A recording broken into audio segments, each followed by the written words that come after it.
मैं बंगाल में पैदा हुआ था। मेरी बेटी मेरे प्यार से मुझे कहती है कि अब्बू आप तो एंटीक जमाने का बात करते हैं, आप भी एंटीक हैं। इत्तेफाकन जिंदा हूँ।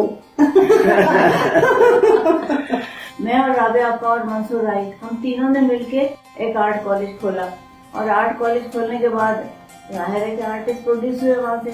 अगर उस्तादों का नाम लिया जाए तो जैनुल आबिदीन का नाम जरूर आता है। तो इनका काम देख के मैं काफी इम्प्रेस हुई और मैंने इनकी तारीफ की। उर्दू में मैंने बोला तो ये समझे ही नहीं मैं क्या कह रही हूँ। माइकल एंजेलो मुझे शुरू से अच्छा लगता था। देख के मुझे महसूस होता था ये मुझसे बड़ा आर्टिस्ट लगता है। क्यूबिज्म को सॉफ्ट ट्रैक में लेके आने के लिए जब लाइन को सॉफ्ट किया तो ऑर्गेनिकल मिस्टिसिज्म दूसरा एक चैप्टर शुरू हो गया। ये पाकिस्तान बनाया तब तो मैं पैदा हुई हूँ, अब इतनी भी एंटीक नहीं हूँ। पूरी आर्ट काउंसिल खाली पड़ी थी, पूरा कराची देख लिया, कहीं पेंटिंग स्कल्पचर नजर नहीं आते थे। तो आर्ट नहीं था, आर्ट्स काउंसिल थी, मगर हमने बहुत मेहनत करके आर्ट को सारे पाकिस्तान में फैला ही दिया। इसी तरीके में मैं लाइट को इन्वॉल्व कर दिया, जो कि हम कहते हैं क्यूबिज्म डिसिप्लिन में एक वायलेशन था। इसमें थोड़ा सा चेंजेस है कि पाँव बहुत बड़े बड़े होता है, हाथ बड़ा, सब उसकी वजह क्या है? छोटा। जी हाँ। तो न्यू प्रेसिशनिज्म के साथ साथ जब काम किया तो ये सामने अभी आ गया है। इसमें थोड़ा सा चेंजेस है कि पाँव बहुत बड़े बड़े होता है, हाथ बड़ा, सब उसकी वजह क्या है? छोटा। जी हाँ। इसकी वजह क्या है? इसके ये क्वेश्चन में बहुत सारे यूनिवर्सिटी फाइन आर्ट स्टूडेंट भी किया है कि सर आपका पेंटिंग में हेड छोटा होता है। इसके जवाब बहुत ही छोटी सी है मगर बहुत ज्यादा फैला हुआ है। मंसूर राही माउंटेन पसंद करते हैं। माउंटेन मेरे कमजोरी है। बचपन से जो राजमहल को देखा था, बंगाल का पहाड़, आज भी उस मोहब्बत से अलग हो ही नहीं सका। जो कि पाकिस्तान में आके देखा कि सबसे ऊंचा और खूबसूरत तरीन जो मंजर है पहाड़ी का, ये हम उसका हकदार है दुनिया के अंदर। हम we must feel proud of greatest mountain of the world we have in my country. पहाड़ों को देखोगे तो चोटी बहुत छोटा, नीचे जमीन एक कंट्री से दूसरा कंट्री तक फैला रहता है। मौसम बदल देता है, बर्फ वहीं गिरता है चोटी पे। ये जो ग्रैंडर, ये जो एक प्राउड अप्रोच, लगता है कि माउंटेन एक पर्सनालिटी है, ऊपर से बहुत कुछ देख रहा है। और दुनिया को सारे दूर दराज तक इसकी निगाह रहता है। तो ये चीज मुझे मोहब्बत इसलिए है, और पेंटिंग में ये चीज का रिफ्लेक्शन आ गया है। इसमें मैं जज्बात को भी इन्वॉल्व कर दिया था।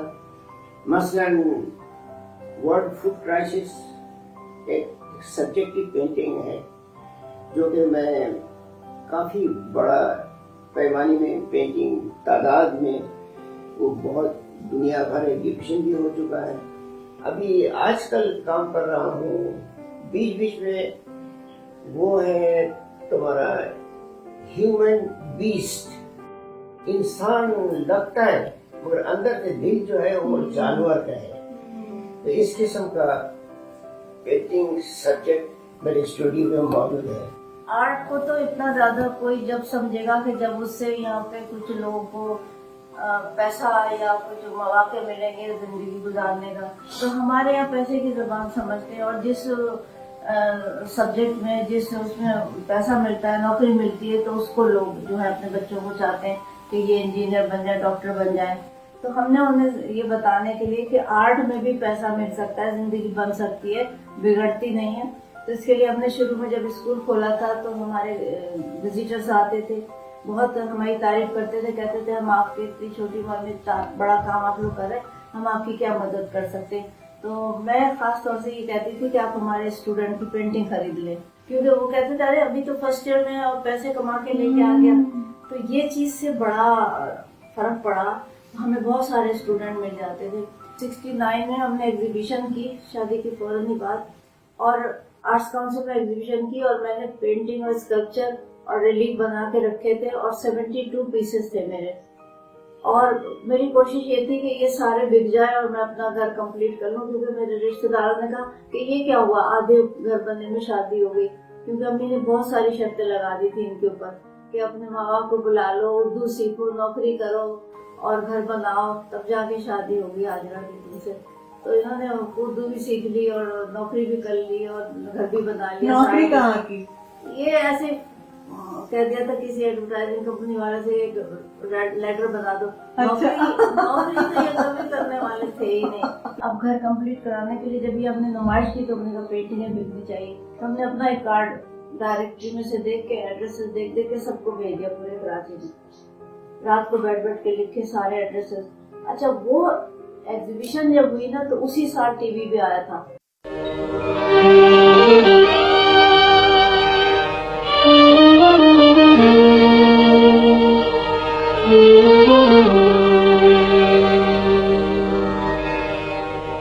अस्सलाम वालेकुम। पाकिस्तान टेलीविजन सर्विस की जानिब से तारिक अजीज आपसे मुखातिब है। खवातीन व हज़रात, आज जुमेरात है और नवंबर की 26 तारीख। आज का यादगार दिन पाकिस्तान में टेलीविजन के हवाले से एक तारीख साज दिन है। जब एग्जीबिशन हुई ना तो हमारा इंटरव्यू वगैरह आया टीवी पे, तो बहुत सारी पेंटिंग है। उससे मेरी पेंटिंग 72 के पीसेस थे, तो 60% पेंटिंग एक दिन में सेल हो गई। तो उस जमाने में अली इमाम और इरफान हुसैन होते थे वहाँ पे आर्ट्स काउंसिल में।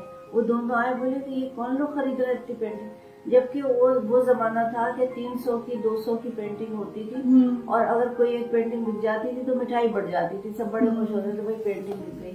और जहाँ इतनी पेंटिंगें बिक जाए तो वो लोग परेशान हो गए। अच्छा, वो देख के अली इमाम ने गैलरी खोल ली, और अली इमाम ने लोगों को पेंटिंग खरीदना सिखाई। वो उन्होंने सिखाया, इन्होंने जर्नलिस्ट बनाए। 3 सतून है जिन्होंने के आर्ट को फैलाया।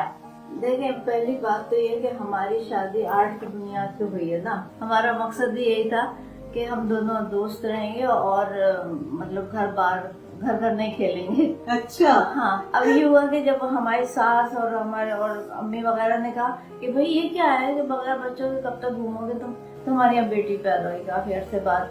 अब जब बेटी पैदा हुई ना तो फिर तो घर का माहौल ही बदल गया। मगर ये कि पेंटिंग नहीं छोड़ी, और माशाल्लाह मेरे बच्चों ने अमेरिका में पढ़ा। 17 साल की उम्र में बेटी गई थी अमेरिका में, उसने बहुत अच्छा पढ़ा और बहुत बड़ी ऑफिसर है अभी। और इसी तरह से बेटा भी मेरा जो है वो भी अमेरिका में पढ़ा है। 18 साल की उम्र में चला गया था वो, और उसने भी मास्टर वहाँ से न्यूयॉर्क से किया है, रेट यूनिवर्सिटी से। वो भी बहुत बड़ा ऑफिसर है। मतलब आप दोनों अभी भी मस्त हम अकेले? नहीं, हमारे पास हमारे बहुत सारे बच्चे आते स्टूडेंट्स, हैं, लड़के लड़कियां आते रहते वो हैं। एक हमारे पास ऐसा है कि कोई कोर्स या कोई ऐसा नहीं है। जो भी जो करता है हमें आके दिखाता है पेंटिंग, हम उसकी पेंटिंग देख लेते हैं। इस तरह का कुछ माहौल है। चाय भी पी लेते हैं बैठ के, पिकनिकों पे भी चले जाते हैं। अच्छा, सर से नोक झोंक किन बातों पे होती है? नाराजगी? इन्हें नोकझोंक करनी नहीं आती। मैं बहुत चाहती हूँ कि थोड़ी नोकझोंक करो, ये बहुत ही फॉर्मल है, बहुत ज्यादा। और खाने पीने में इतराज? खाने पीने में कभी कोई एतराज नहीं किया इन्हें, बिल्कुल ये अल्लाह वाले सूफी हैं, ये पता नहीं क्या है, बुजुर्ग है।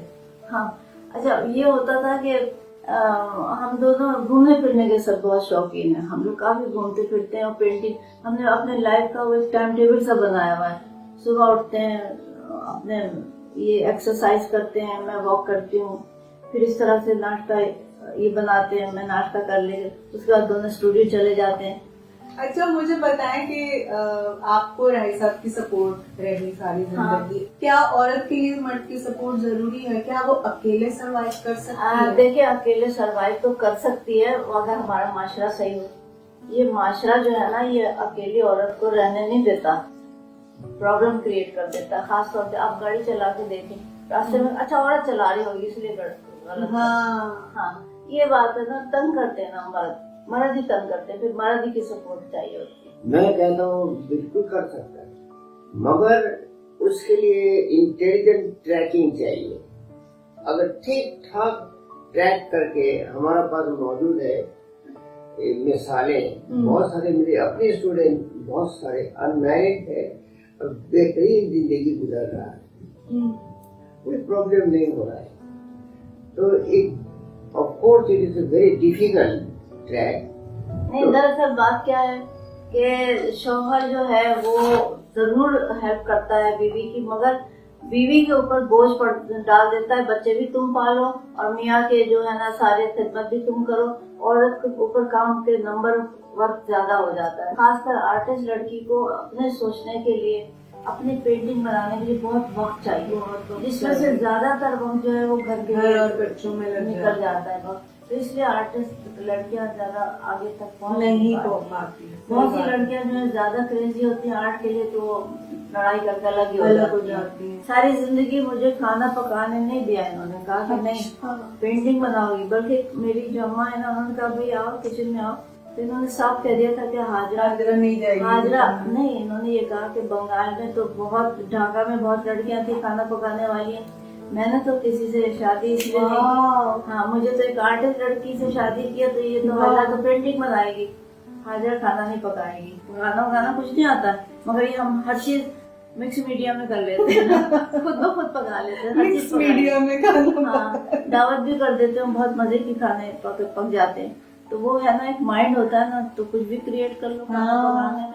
तो हम क्रिएटिव खाने पकाते हैं आमतौर से और सब बहुत मजे के होते हैं, सब तारीफ करके जाते हैं। तो जब मैं खाना पकाने आती हूँ ना तो ये भी आ जाते हैं। अभी मैं चमचा हिला रही हूँ, यहाँ रखा है, पता चला वो धुल के रख गया। तो ये बजाय काम हेल्प कराने के, ये बस खाली तंग करना। अच्छा, मैं ये पूछना चाह रही थी कि आप दोनों एक ही प्रोफेशन में हैं और जाहिर इसी वजह से आपकी शादी हुई, कभी प्रोफेशनल जेलसी असल में नेचर की होती है, मेरे अंदर जेलसी का एलिमेंट है नहीं ना, इनके अंदर है, तो आपस में हमारे अलग अलग। अच्छा, एक चीज बड़ी खास है हमारे अंदर, यानी कि कंट्रास्ट है हम दोनों। ये क्यूबिस्ट है, मैं ओरिएंटल हूँ। ये चावल खाते हैं, मैं रोटी खाती हूँ। ये तेल से बनाते हैं, मैं पानी से बनाती हूँ। हर चीज तुम देख लो। हाँ, मुझे सॉफ्ट चीजें पसंद है, इन्हें बड़ी हार्ड। ये अब देखो गहरे गहरे रंग पहने में, मैं बिल्कुल लाइट कलर। मैं बताऊँ, ये चीज प्रोफेशनल जेलसीज, ये चीज हमारे अंदर नहीं आया मेरे ख्याल से। ये वजह है कि दोनों का ट्रैक फर्क है और ये अपनी अपनी जगह मजबूत है। हम ये है ईस्टर्न, मैं वेस्टर्न। ये ओरिएंटल एक बहुत बड़ा स्कूल ऑफ थॉट है, ओरिएंटल आर्ट, जो कि Persia, Indian, Kangra, Mughal period, miniature सारे आ जाता है, पूरा बहुत बड़ा खानदान है। मैं क्यूबिस्ट हूँ जो कि वेस्ट से आया है। हमारे इंडिया पाक सब कॉन्टिनेंट में भी आर्टिस्ट थे, अभी है। तो इस तरीके में दोनों ऑपोजिट होने से जेलसी हो नहीं सका। मैं ऑयल पेंटर हूँ और मेरे बिल्कुल दुनिया फर्क है, इनकी दुनिया अलग है। जब आर्टिस्ट में कोई कमजोरी होती है ना, जब जाके वो जलता है, ठीक है ना। ये अपनी जगह मजबूत है, बहुत अच्छे आर्टिस्ट है, गोल्ड मेडलिस्ट और फर्स्ट आए थे, टॉप किया था उन्होंने। मैंने भी अपने जमाने में टॉप किया था, मैं भी अपने काम में मजबूत हूँ, पूरी पक्की हूँ। तो हमारे जलने का सवाल नहीं होता। और जैसे पैसों की बात करें ना, तो भाई मैं कमाती हूँ या ये कमाते हैं, पैसा तो एक ही जगह जाता है। शुरू से हम लोगों ने कभी अलग अलग नहीं किया, और नान नफा तो शोहर का ही होता है।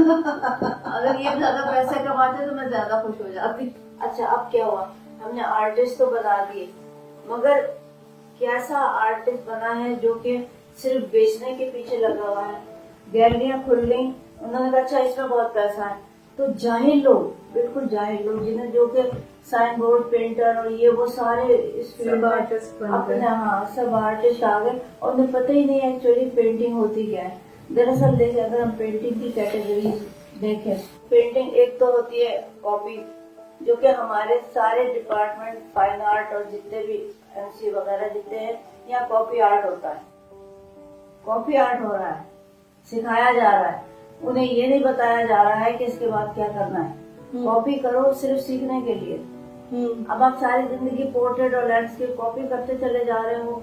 जो डिजाइन टैक्सी और रिक्शे के हैं, वो तो उन लोगों का डिजाइन है जिसने टैक्सी और रिक्शा तकलीफ किया है। आप आर्टिस्ट हो, आप अपने डिजाइन बनाओ ना, आप उसी को बनाए जा रहे हो। वही बिल्डिंग जो किसी आर्किटेक्ट का डिजाइन था, आप उसको कॉपी कर रहे हो और ये समझ रहे हो ये हमारा डिजाइन है। हम आर्ट इतनी जहालत अभी भी है। एक्चुअली पेंटिंग किसको कहते हैं ये नहीं पता। जो तस्वीर है वो देख ली, कॉपी आर्ट वो पेंटिंग हो गई, इलस्ट्रेशन वो पेंटिंग हो गई। इलस्ट्रेशन क्या है? इलस्ट्रेशन आइडिया फॉर्म कर लिया, उसमें बना रहे हैं। अब ये नहीं देख रहे कौन सी लाइन लग रही है, कौन सा कलर है, क्या कॉम्पोजिशन है, क्या बैलेंस है, क्या हुआ। यानी कि पेंटिंग की जो खासियतें हैं, जो पेंटिंग की जो खास, जिसको पेंटिंग कहते हैं, वो उन्हें पता ही नहीं है। हम पेंटिंग बना रहे हैं या हम इलस्ट्रेशन बना रहे हैं या कॉपी कर रहे हैं या हम कोई पोस्टर बना रहे हैं। ये अलमिया है आजकल। और गैलरी वाले भी नहीं समझते, और गैलरी वाले बेचे जा रहे हैं पोस्टर और वो बनाए चले जा रहे हैं और उसको पेंटिंग कह रहे हैं। ऐसा है कि आर्ट एक लिविंग लिटरेचर है। जैसे कि हर लिटरेचर में एक ग्रामर होता है, एक कानून होता है, तो आर्ट का भी एक पूरा ग्रामेटिकल डिवाइस है जिसको हम मैट्रिक्स कहते हैं, MATRIX। सबसे अफसोस की बात है कि किसी आर्ट इंस्टीट्यूशन, किसी आर्ट डिपार्टमेंट ऑफ फाइन, पूरे यूनिवर्सिटीज के अंदर, आर्ट स्कूल्स में, आर्ट कॉलेजेस में नहीं है। इस सब्जेक्ट ही नहीं है। अब ये है कि ये मैट्रिक्स को एलेबोरेट करके, ये एक सब्जेक्ट मेरे अंदर दफन है और मैं लिखा है, मगर वो पेपर में वो दफन है। दूसरा है सिस्टम ऑफ ड्राइंग। ड्राइंग लफ्ज लोग सुना है। अभी देखो, ये जो हाजरा बता रही थी बहुत सही बात, जो देख के कॉपी करने का जो रुझान वो 5 या 6 साल के अंदर खत्म हो जाता है। उसको कहते हैं द रिविलेशन ऑफ नेचर। जो नेचर में जो डिटेल, जो कलर, जो शेप, प्रोपोर्शन नजर आता है, उसको देख के सीखो। तो इसका मतलब है कि there is one very important theory कि नेचर को देखो, देख इंस्पायर हो, फिर दिमाग को देखो और दिमाग को एक्सप्लोर करो।